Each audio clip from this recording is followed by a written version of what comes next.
জনগণের জন্য কাজের মানসিকতার অভাবে বছরের পর বছর গড়িয়ে গেলেও রাস্তা সংস্কারের কোনো উদ্যোগ নেই এলাকার বিধায়ক থেকে শুরু করে কোনো জনপ্রতিনিধির। তিক্ত অভিজ্ঞতা থেকে এলাকাবাসী তাদের ক্ষোভ প্রকাশ করেছেন।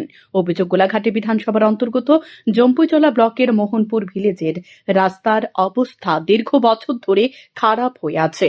2018 সালে বর্তমান সরকার প্রতিষ্ঠিত হওয়ার আগে দাবি করা হয়েছিল রাস্তাটি যাতে সংস্কার করা হয়। তখন গালভরা প্রতিশ্রুতি দিয়েছিলেন বর্তমান আইপিএফটির নেতৃত্বরা, কিন্তু এলাকার বিধায়ক রাস্তাটি সংস্কারের কোনো উদ্যোগ নেননি।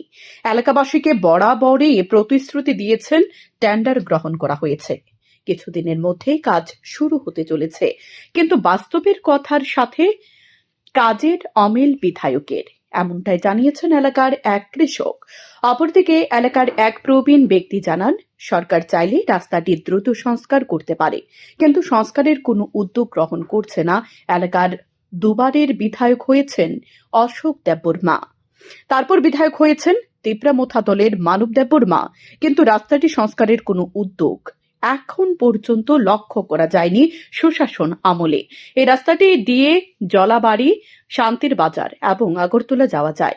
তবে এলাকাবাসী সূত্রে মোতাবেক জানতে পেরেছে রাস্তাটি সংস্কারের জন্য 6 কোটি টাকার টেন্ডার হয়েছিল, কিন্তু স্থানীয় কিছু চুনাপুটি নেতাকে পার্সেন্টেজ অনুযায়ী অর্থ দিতে হবে।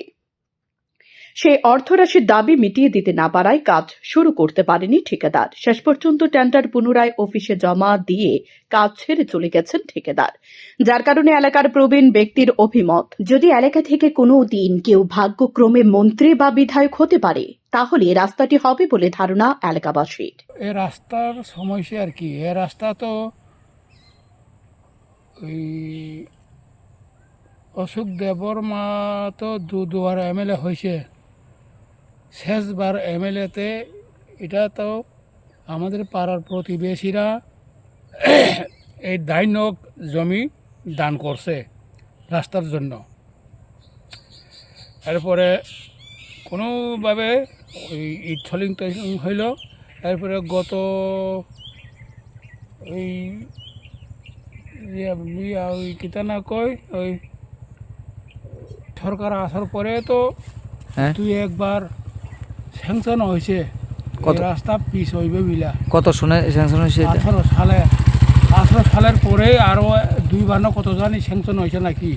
এখন লাস্ট স্যাংশন মানব দেববর্মার আমলে হয়েছে। এটাও নাকি ইমিডিয়েটলি শুনছি যে প্রথম যে কন্ডাক্টর বাবু নাকি এই